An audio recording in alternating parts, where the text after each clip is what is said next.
Smile. 90.4 FM. I'd like to update you on space matters in the iSmile report on Fridays, and the next giant leap for space tourism is, of course, when SpaceX flies groups of civilians around the moon. The first person to book such a trip was the Japanese billionaire Yusaku Maezawa, who's currently on a global search, Lindy, for the 8 people who will accompany him on the journey sometime next year. So, by the way, he bought all the 10 tickets and is looking for worthy strangers to take along with him on that trip, which he calls the Dear Moon trip.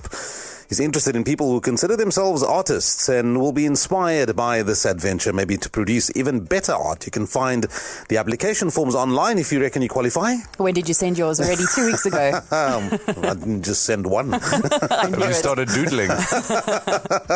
Well, that's why I'm doing art stories these days, guys. It's making the AI sense to art me now. versus the trip to the moon. Okay. Now, the whole space tourism industry, of course, started more than 20 years ago with our very own Mark Shuttleworth and the American businessman Dennis Tito. Remember that? Yeah, of course. Yep. They each paid $20 million at the time to fly on board the Russian Soyuz rocket to the ISS, where they spent a week in microgravity. It was outrageous money at the time for what was essentially the world's most expensive vacation. And now Dennis Tito, at the age of 82, has decided that he wants to go back to space. But he doesn't want to just go into low Earth orbit again or fly around the Earth maybe the way the others have done recently. He says, been there, done that.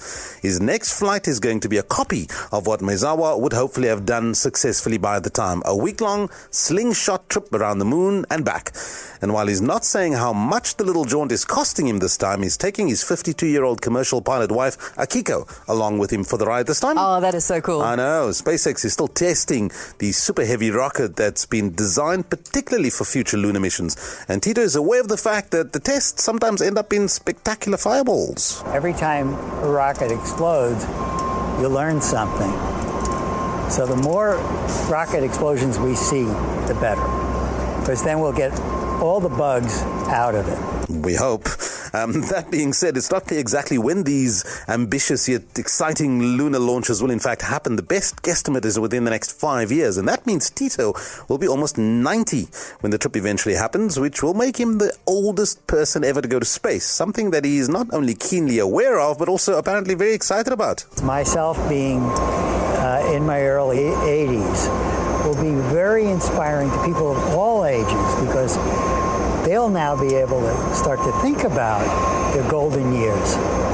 And maybe it's not going to be a rocking chair.